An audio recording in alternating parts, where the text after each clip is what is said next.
Y hoy terminamos esta serie donde hemos hablado acerca de la importancia de contribuir a esta comunidad, una comunidad que todos queremos ser parte, una iglesia generosa, una iglesia compasiva. Y hoy va a aprender la última característica de la comunidad donde yo quiero pasar el resto de mi vida. ¿Por qué le parece si oramos? Así comenzamos la última parte de la serie, comunidad. Padre, en el nombre de Jesús, Señor, quiero invitarte a este espacio donde tú estás antes de que nosotros llegáramos. Pero Señor, quiero darte permiso para que nos hables, nos ministres, nos exhortes, nos desafíes como siempre lo haces a través de tu palabra. Padre, pido que tu palabra no tan solo quede como una teoría en nuestra cabeza, sino que queme en nuestros corazones y que podamos ponerlo en práctica en el día de hoy. En el nombre de Jesús. Amén y amén. ¿Alguna vez ha pensado, si tuviese la posibilidad de preguntarle a Jesús que le enseñe una cosa? Diga conmigo, una cosa. ¿Qué sería? Déjeme leerle el pensamiento, porque sabe que yo tengo el don espiritual de leer el pensamiento. Bueno, tal vez sería eso, sería, Señor, quiero que me enseñes a saber lo que las personas están pensando. Sabe que Jesús constantemente en los evangelios dice, mientras ellos hablaban, Jesús sabía lo que pensaban en su corazón. Pero creo que es una habilidad que no quisiera tener. Estaría peleado con todo el mundo todo el tiempo, ¿no? Con mi esposa, con mis hijos, con todos ustedes, sabiendo lo que están pensando. Así que, no sé usted, pero yo paso. Tal vez otros me dirían, bueno, sanar a las personas. Si ha tenido un familiar que ha tenido alguna enfermedad, tal vez, Señor, yo quiero sanar esta enfermedad. Yo soy un poco más carnal en ese sentido. Bienvenido a la iglesia de la ciudad. Yo le pediría al Señor, Señor, quiero que me enseñes a multiplicar las cajitas de Chick-fil-A. Amén. Qué caro que está Chick-fil-A hoy en día y hace los sándwiches más chiquitos todavía, ¿no? Señor, y cuando se tienen muchos hijos, como Daniel, usted va y son $60, $70. Pero ¿qué le parece si compra una sola cajita y el Señor le enseña cómo multiplicarlos para todos? Sería bueno, ¿no? Ya estaría retirado a esta altura. Algunas personas, a mí particularmente me gustaría que el Señor me revele los 5 números del loto todas las semanas. Yo no juego y está mal, ¿ok? Solamente para bring them in. Pero si el Señor me los da, ¿usted lo jugaría? Yo creo que si nos ganamos el loto alguno de ustedes y diezma, el Señor santifica el 90%. Y compramos, yo acomodo mi teología ahí nomás.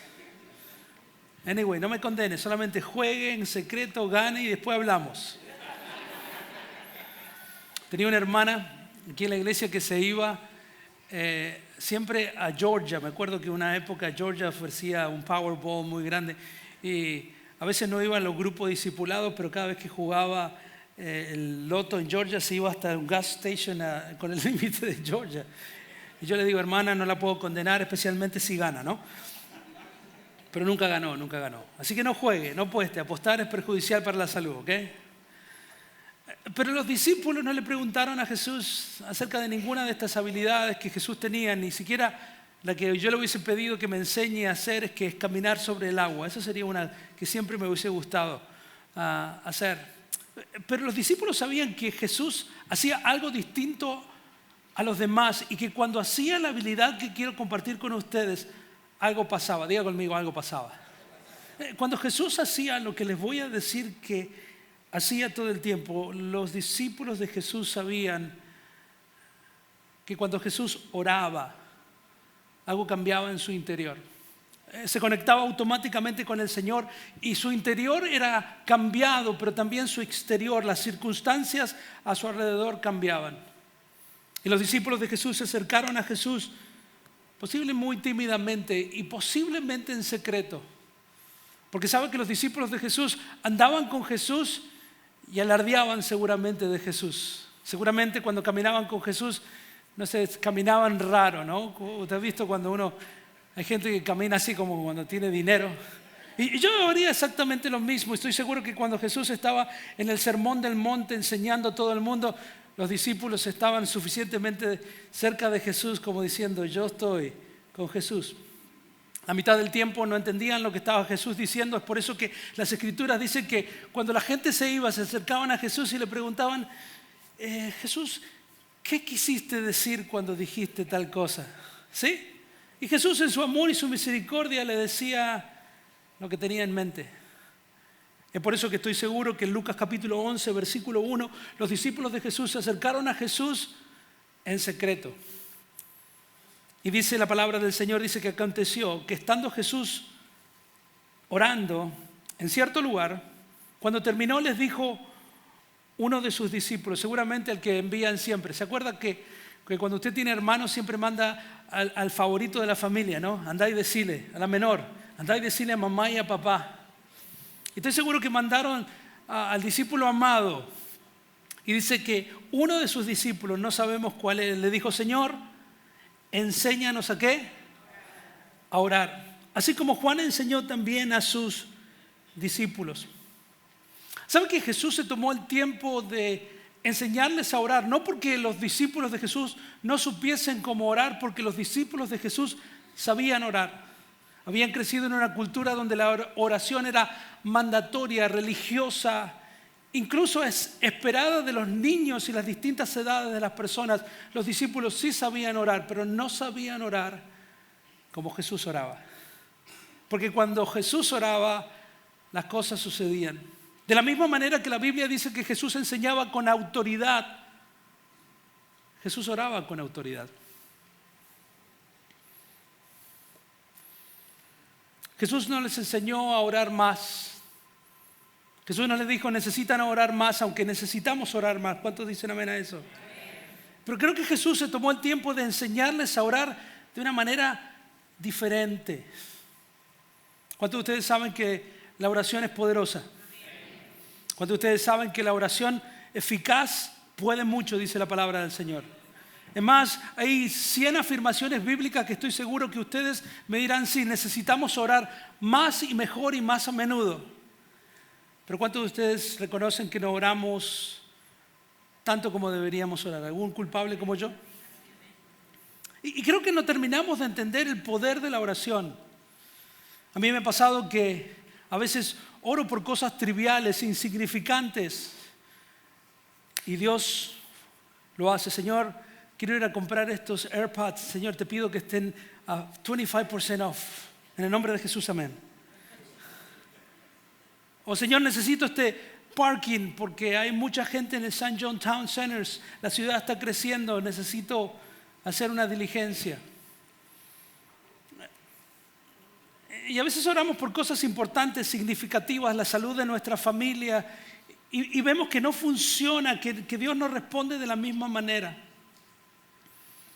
Creo que como iglesia no entendemos la oración, hemos tenido malas experiencias en la oración, no tenemos paciencia en el proceso de la oración. Hemos tenido malas experiencias como las mías. Cada vez que yo abría la iglesia de mi padrino a las 5 de la mañana en el invierno argentino, y llegaba tarde y las hermanas ancianas de la iglesia estaban pobrecitas, muertas de frío, esperando que yo abra el candado de la iglesia, yo sabía que iba a tener un mal día. Porque no hay nada peor que ancianas, las hermanas Dorcas le decían, no Orcas, Dorcas, enojadas conmigo por llegar tarde. Me hacían orar, ore usted, mi hijo, me decía. Y mi vocabulario de oración no soportaba más de 4 minutos 30, récord. Y ellas oraban 45 minutos seguidos, quoting the scripture, y parecía que Dios bajaba en persona a tomar nota de lo que esas mujeres decían. Cuando esas mujeres oraban, algo pasaba. Y yo después del minuto 5 empezaba a parafrasear poemas de personas desconocidas o incluso el coro de las canciones de Luis Miguel, porque no tenía mucho vocabulario, no sabía cómo funcionaba esto de la oración. Como mismo intención de querer entender y participar de las oraciones de la iglesia, he estado en reuniones de oraciones que parecería ser mandatorio que todos estén de las manos. Y tanto los inviernos argentinos como los veranos argentinos son bien calientes o bien fríos. ¿Cuántos argentinos dicen amén? No hay nada en el medio. Y recuerdo esas iglesias sin aire acondicionado, sin ventiladores, y todos intercediendo en el Señor y todos apretándose las manos bien sudosas. Y yo decía, denme un break, quiero sacarme las manos sudosas. Y eso no es nada.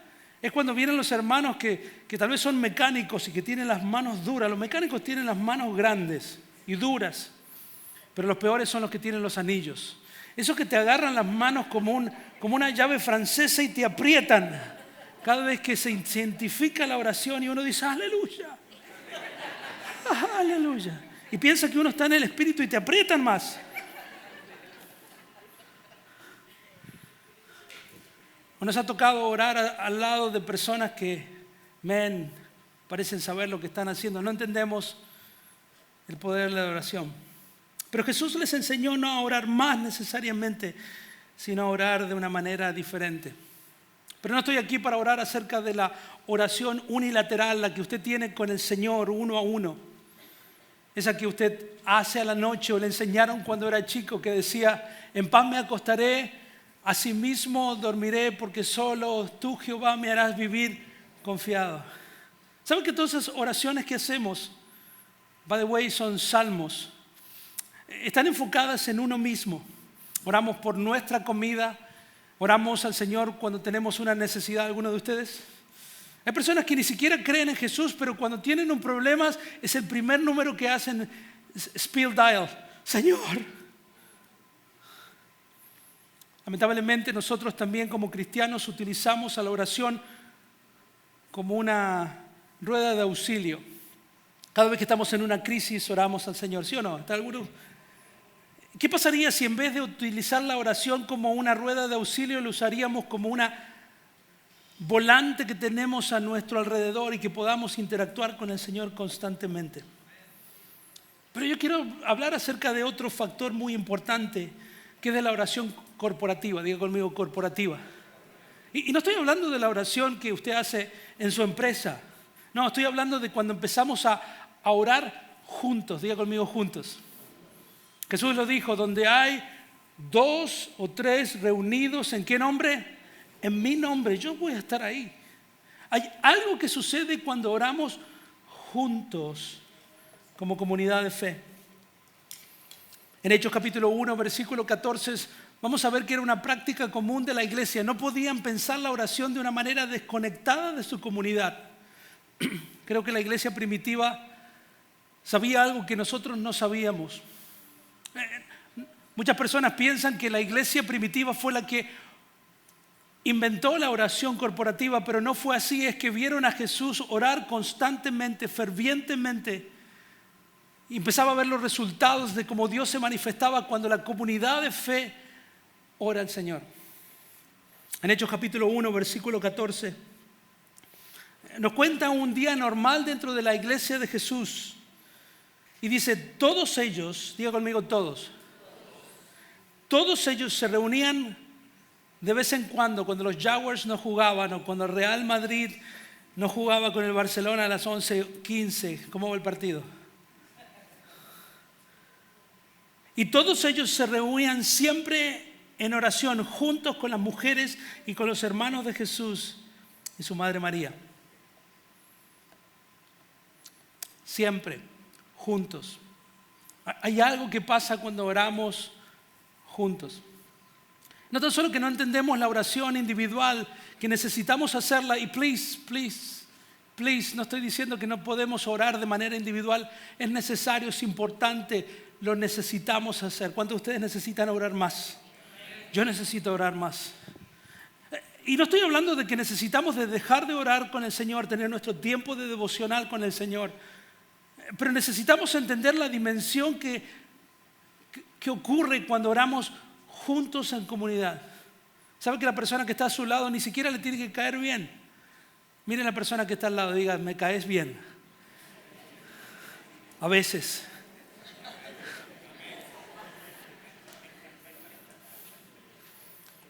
Pero es precisamente, creo que el Señor nos pone juntos como comunidad para que nosotros podamos necesitarnos mutuamente, necesitamos de la fe de la otra persona. ¿Saben qué pasa aquí en el altar? Muchas piensan que que viene el pastor y te ora el pastor y Dios contesta todas sus oraciones. Si eso fuese así, yo viviría trabajando, orando por mí mismo todo el tiempo con las manos en la cabeza. ¿Qué le pasa, pastor? ¿Se acordó de algo? No, estoy orando. Pero lo bello de abrir el altar es que cuando empezamos a poner las necesidades del pueblo en el medio del pueblo, donde el pueblo de Dios está en la presencia del Señor y traemos nuestra fe y colectivamente la traemos al Señor y le decimos, Señor, algo hermoso pasa.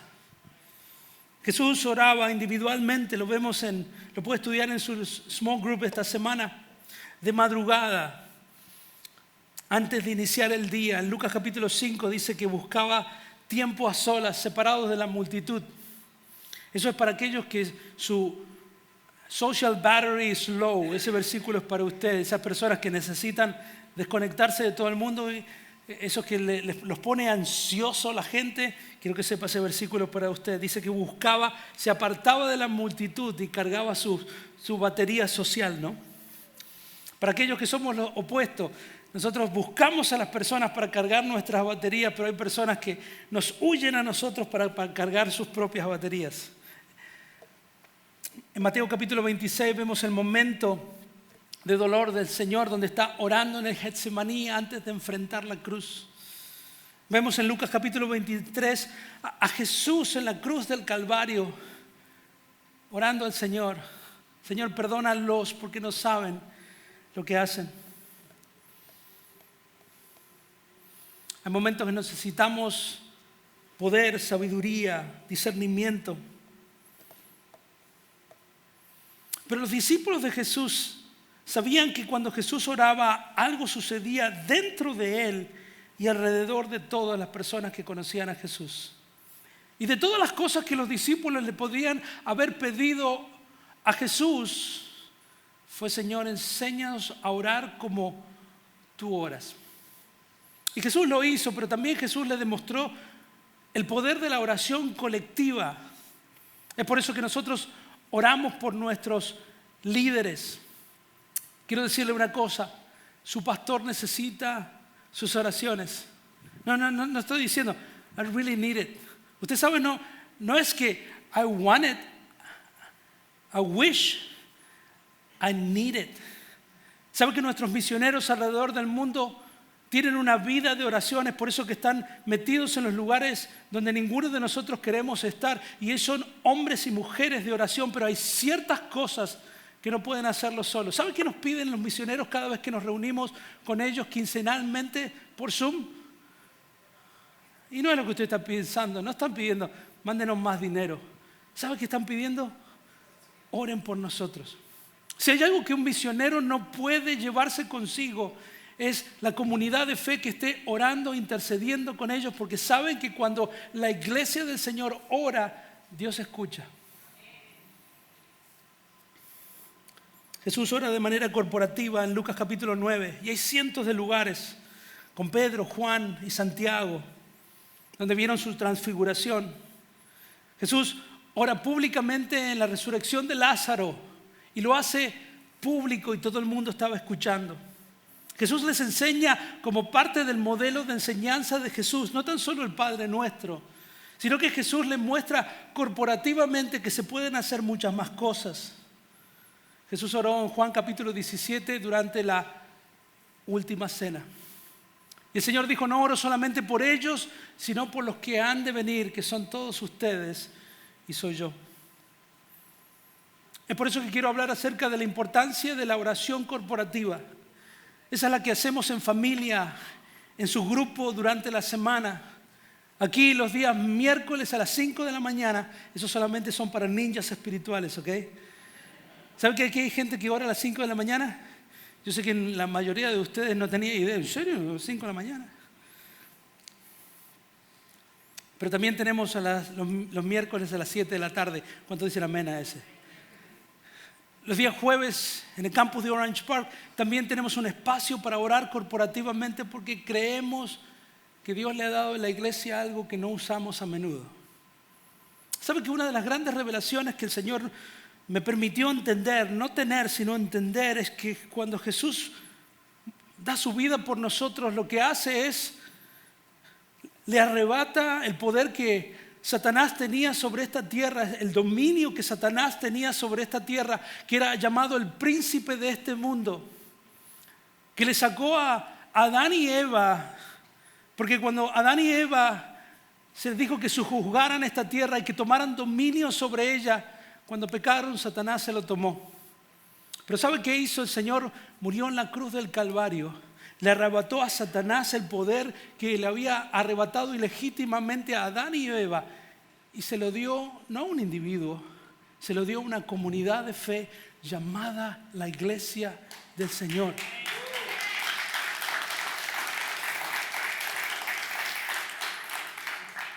Jesús fue a la cruz del Calvario para tomar algo que le pertenecía a Él. Y no se lo dio a un individuo, no se lo dio a un hombre, a una mujer, a un pastor, a un líder, a un profeta. Se le dio a la iglesia de Jesucristo. Y está en nuestras manos el poder de atar y desatar en los cielos y ver manifiestos aquí en la tierra. Y la iglesia de Jesús se está olvidando de la importancia de la oración corporativa. Pastor, ¿por qué es tan importante la oración corporativa? Qué bueno que pregunta. Déjeme que le dé un par de ideas. Número 1, diga conmigo, número 1. La oración corporativa, todos juntos, antecede nuestra misión. ¿Sabe que después de orar en el aposento alto, después de tirar la bomba de trino totolueno, diga conmigo, trino totolueno? Se les complica, ¿no? El TNT, la bomba nuclear que el Señor largó sobre la iglesia de Jesucristo, donde le pidió a sus discípulos que fueran al aposento alto. Le dijo, esperen. ¿Cuántos de ustedes les gusta esperar? Mentirosa. El iPhone 5T Pro todavía no ha llegado. Está impaciente. Pero el Señor les dijo que fueran al aposento alto, esperaran por el Espíritu Santo y mientras tanto que oren al Señor. Y dice la palabra del Señor que mientras oraban el Espíritu Santo bajó sobre la iglesia y fueron enviados a predicar las buenas nuevas del Evangelio que han llegado hasta Jacksonville, Florida en el 2025. Gracias a la unción del Espíritu Santo le fue encomendada una misión a la iglesia. Y cada vez que usted necesita saber qué Dios quiere para usted, cuál es la misión que Dios tiene para usted, yo le pido que haga una cosa. Ore. Y si puede convencer a otras personas que oren con usted, mucho mejor. Porque la oración siempre ha precedido a la misión. Una oración, una iglesia que ora es una iglesia on mission. Una iglesia que no ora no lo es. Pero sabe que ese es el ejemplo más conocido, pero hay un ejemplo menos conocido, ya no en la iglesia de Jerusalén, sino en la iglesia de Antioquía. Jesús envió a la iglesia de Jerusalén después de orar, recibir el Espíritu Santo, fueron en misión, pero luego lo volvió a hacer una y otra vez. En Hechos capítulo 13, versículo 2 en adelante, vamos a ver cómo la iglesia de Antioquía ora y envía a Bernabé y a Saulo, que es más conocido como Pablo. Y dice la palabra del Señor, dice que mientras ministraban, oraban al Señor y ayunaban. Aquellos que fueron a Puerto Rico conmigo, esa palabra es para usted, amén. Porque vinieron con 10 libras de más. Yo lo sé, yo lo siento. Y mientras, dice, ministraban al Señor y ayunaban, el Espíritu Santo dijo, apártenme a Bernabé y a Saulo. ¿Para qué? Para la obra a los que los he llamado, a la misión que tienen. Entonces, después de ayunar, ¿y qué? Diga conmigo, orar. Y habiendo impuesto las manos sobre ellos, los enviaron. Enviar significa enviar. Viene del griego envius. Y viene del latín, ¿qué haces aquí, cabezón? Dale para adelante. Una iglesia que ora junta, está en misión junta. Lo segundo que necesitamos entender de la importancia de la oración colectiva. ¿Qué diferencia de la oración particular? Es que la oración corporativa fortalece la iglesia. Digo conmigo, fortalece la iglesia. ¿Sabe que cuando el Señor nos da nuestra misión, nos da nuestro assignment en la vida, cuando estos misioneros salen disparados por todas partes del mundo, cuando nosotros entendemos quiénes somos en Cristo y que somos misioneros en nuestro trabajo en UPS, en la I-95, en los salones de clases, aquellas ingenieras domésticas que tienen la posibilidad de discipular a sus hijos, entiende que hay un momento en la misión donde nuestra fe flaquea y necesitamos nuevamente de la oración corporativa para fortalecernos. ¿Cuántos dicen amén? En Efesios capítulo 6, versículo 18 dice, Pablo, el mismo que fue enviado, dice, con toda oración y súplica, orad de vez en cuando. No, dice, con toda oración y súplica, orar en, diga conmigo, ¿en qué? Todo tiempo, que viene del latín todo, que incluye a todo y no excluye a nada, ¿ok? Estoy elaborando, por eso tengo una maestría en divinidades. Para eso pago mi educación. Con toda oración y súplica, orad en todo tiempo en el Espíritu. Y así velad con toda perseverancia y súplica por todos los quienes, los santos. Y orad por mí. ¿Para qué? Para que sea dada palabra de abrir mi boca a fin de dar a conocer sin temor el ministerio ¿de qué? Del Evangelio. Es importante que oremos los unos por los otros. Dígale a la persona que está al lado, el pastor necesita tu oración. Los líderes necesitan tu oración. Necesitamos orar los unos por otros todo el tiempo. Y déjeme decirle una cosa más. Cuando estamos caminando con el Señor necesitamos fortaleza, necesitamos animarnos en la fe, necesitamos encourage each other en esta comunidad. Recibimos ánimo, necesitamos alientos los unos de los otros. Pero déjeme decirle una de las cosas más interesantes de la oración corporativa. La oración corporativa desata el poder de Dios. Hay algo que no podemos lograr a nivel individual. Cuando oramos todos juntos, algo se desata. Y no me pregunte cómo, simplemente lo he experimentado. Sabe que muchas veces, no muchas veces, creo que la iglesia del Señor, especialmente en esta parte del mundo, no entiende la dinámica y el poder que se nos ha dado.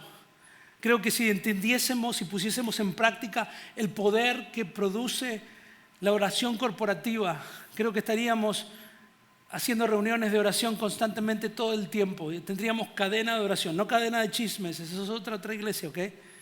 Estoy hablando de cadenas de oración porque hay poder en la oración. Dígale a la persona que está al lado medio dormido, hay poder en la oración.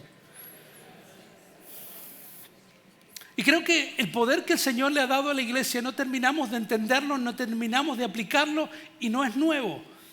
Hay una historia que me fascina, que ni siquiera puedo ni recrear ni contar mejor que los autores del libro de los Hechos. Hay una historia donde Pedro, que es mi discípulo favorito, ¿sabe por qué? Porque Pedro decía lo que pensaba todo el tiempo. Su cerebro seguramente, su boca era más rápida que su cerebro. Metía la pata todo el tiempo. Yo me identifico tanto con él. Es la persona como yo que primero dispara y después apunta. Son las personas que primero piden disculpas y después piden permiso. ¿Cuántos son así? Pedro es su guy. Pero Pedro, producto de su impulsividad, de haber orado juntos, de haber sido enviado por el Señor, estaba donde una persona así, que predica con valentía, está en la cárcel. Y Pedro se encontraba en la cárcel una vez más. Y en Hechos capítulo 12, versículo 5 en adelante, yo quiero leerlo con usted. ¿Está listo? ¿Para cuántos de ustedes les gustan las historias? Yo iba a la iglesia para escuchar las historias de mi pastor. No teníamos internet, era mi source of adventure. ¿Sí? Y esta es una historia fascinante. Y en Hechos capítulo 12, versículo 5, escucha esto, dice, pero mientras mantenía a Pedro, ¿en dónde? En la cárcel. ¿Ok? ¿A cuántas hermanas les gustan las novelas? Este es digno de una escena. Dice, pero mientras mantenían a Pedro en la cárcel, la iglesia que envió a Pedro, ¿qué hacía? Oraba constante y ¿qué más? Fervientemente. ¿Sabe cuando alguien ora constante y fervientemente? Cosas pasan. Dígale, cosas pasan. Y la iglesia oraba constantemente y fervientemente a Dios por él. Dice que la misma noche en que la iglesia estaba orando, en la que Herodes estaba a punto de sacar a Pedro para someterlo a juicio, eso significa para ejecutarlo prácticamente. Dormía entre dos soldados. Eso es la paz de Dios que sobrepasa todo entendimiento, hermano. Y dice que sujeto con dos cadenas, dice que unos guardias vigilaban la entrada de la cárcel. Y esta es la parte que me gusta del versículo número 7. Dice, de repente, dígalo conmigo, de repente.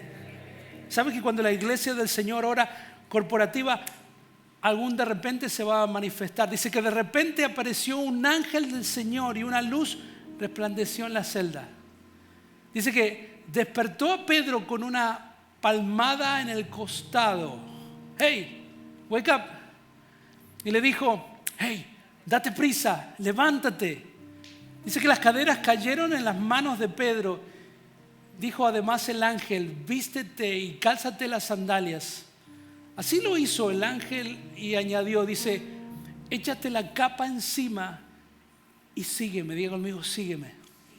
Dice que Pedro salió tras él, pero no estaba seguro, no sabía si realmente estaba sucediendo lo que el ángel hacía. ¿Le ha pasado que está en el medio de la noche y no sabe si está soñando, es de verdad? Pero no sabía si realmente estaba sucediendo lo que el ángel hacía. Le parecía que se trataba de una visión o de un sueño, dice otra versión. ¿Cuántos de ustedes quieren que sigamos la historia? Pasaron por primera y la segunda guardia entre el ángel y Pedro, y llegando al portón de hierro que daba a la ciudad, miren lo que pasó. El portón se abrió por sí solo. ¿Y qué hicieron? Y salieron. Y dice que caminando unas cuadras, de repente el ángel lo dejó solo. Entonces Pedro volvió en sí y se dijo, ahora estoy completamente seguro de que el Señor ha enviado a sus ángeles para librarme del poder de Herodes y de todo lo que pueblo judío esperaba. Y ahora viene la mejor parte. ¿O quiere que oremos y nos vamos? Y dice que cuando cayó en cuenta de esto, fue a casa de María, donde estaba la iglesia orando, la madre de Juan. También llamó a Marcos, donde muchas personas estaban reunidas haciendo ¿qué? Orando. Y miren la parte más funny de todos este versículo. Dice que llamó a la puerta de la calle y salió a responder una criada, una mujer llamada Rhoda. Al conocer la voz de Pedro, miren lo que hizo esta mujer. Se puso tan contenta y, por cierto, tan nerviosa que volvió corriendo sin abrirle a Pedro. Pedro estaba afuera muerto de frío y dice que Pedro, dijo esta mujer, Pedro está en la puerta, exclamó. ¿Y qué le dijo a la iglesia? Que oraba con fervor y fe. Dijo, si fuese mexicano diría, No, dijo, está loca. Le dijo, pero ella insistía en que así era, que Pedro estaba ya tratando de entrar. Pero otros decían, seguramente estás mal. Es un ángel, una visión. Entre tanto, termina la historia. Pedro seguía, pobre Pedro, que había tenido una rough night. Dice que aún así, mientras discutía en la iglesia si Dios había hecho lo que dijo que iba a hacer, dice que Pedro seguía llamando. Y cuando finalmente, debería decir la Biblia, abrieron la puerta y lo vieron, quedaron pasmados. Con la mano Pedro hizo señales de que cállense. Y les contó cómo el Señor los había sacado de la cárcel.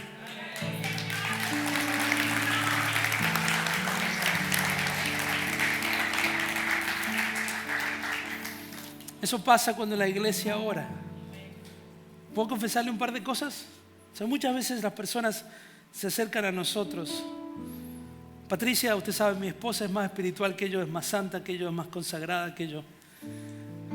Y cuando la gente viene y me dice, pastor, ore por esta situación, ¿sabe qué yo hago? Oro. ¿Sí? Saco fe de donde tengo y oro. Y esas personas a veces vuelven con reportes, ¿sabe qué? No lo va a creer. Esta señora está libre de cáncer. ¿Y sabe qué digo yo? ¿En serio? Y ¿sabe qué? Eso no es poner duda en el Dios que yo creo y he depositado mi fe. Es simplemente el nivel de incredulidad de una persona común y corriente que sabe que si no fuese por Dios, usando una persona como nosotros, no podríamos ver estos milagros. Y creo que necesitamos recordarnos a nosotros que cuando venimos juntos como un cuerpo, que nos ponemos de acuerdo tal vez en una sola cosa por unos par de minutos, el poder de Dios baja y Dios está esperando responder al sacrificio que Jesús hizo en la cruz. Porque dijo que cuando nosotros atáramos en el cielo, ataríamos en la tierra, y lo que atamos en la tierra será atado en los cielos. Y lo que pidamos al Señor con fe, dice que la oración de los justos puede mucho. Usted me dirá: pastor, no hay nada bueno en mí. En mí tampoco. Pero Jesús murió para darnos este poder. Y si hay alguien que no quiere que usemos ese poder, colectivamente es Satanás, durmiéndonos, separándonos, dividiéndonos. Yo quiero que se pongan de pie todos juntos, porque quiero ejercer el privilegio que el Señor nos ha dado a través de la muerte de Jesús. A mí me gustaría que producto de este mensaje que concluye nuestra serie, usted pueda decirse a sí mismo: pastor, voy a empezar a orar aunque sea por el café con leche. ¿Cuántos dicen amén? Tal vez separar 15 minutos y leer la palabra del Señor y empezar a orar con fe y empezar a orar unilateralmente con el Señor.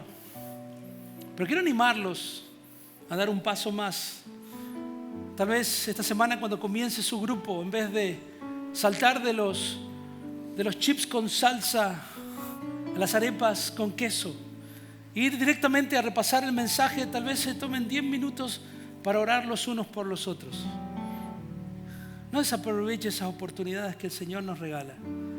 Y tal vez, si Dios realmente se ha movido hoy en su corazón, aparecer el miércoles a las 7 de la tarde y orar con nosotros por 1 hora. O si el Señor realmente se ha movido hoy y llegar a las 5 de la mañana. Yo soy más bien del team tarde, amén. Yo creo que Dios escucha. Yo soy turno tarde en la escuela, amén.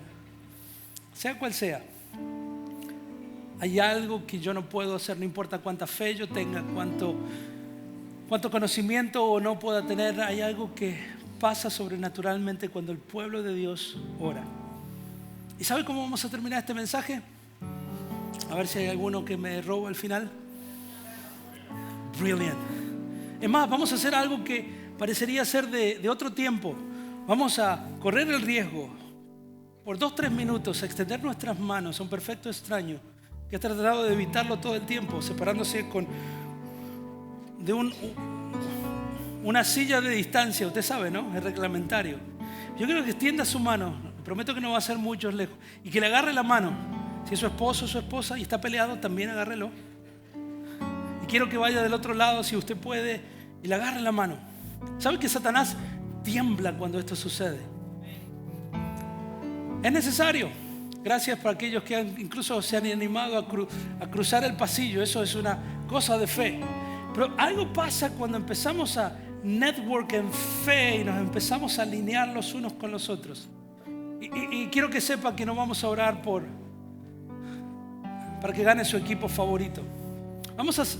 Vamos a orar para que el Señor empiece a alinear nuestro corazón con su corazón y el Señor haga su voluntad. Si nosotros empezamos a alinear nuestro corazón con el corazón del Señor, y el Señor nos puede cambiar a nosotros y empezamos a saber cuál es su voluntad para nosotros, yo creo que los cielos se van a abrir. ¿Cuántos dicen amén?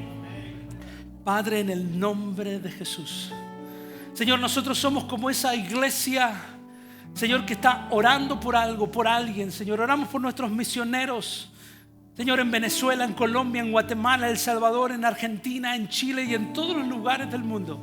Señor, y nosotros nos transportamos en fe, Señor, y los rodeamos. Señor, we lock in. Señor, y oramos que en el nombre de Jesús de Nazaret, Señor, las ventanas del cielo se abran sobre ellos en este momento, Señor. Y que tú cierres las puertas del mismo infierno en el nombre de Jesús, Señor. Señor, como iglesia, quiero que levante su voz. Yo quiero que aquellos que entienden el poder de la oración, yo quiero que levanten su voz en fe y que le digan: Señor, en el nombre de Jesús. Diga conmigo: en el nombre de Jesús.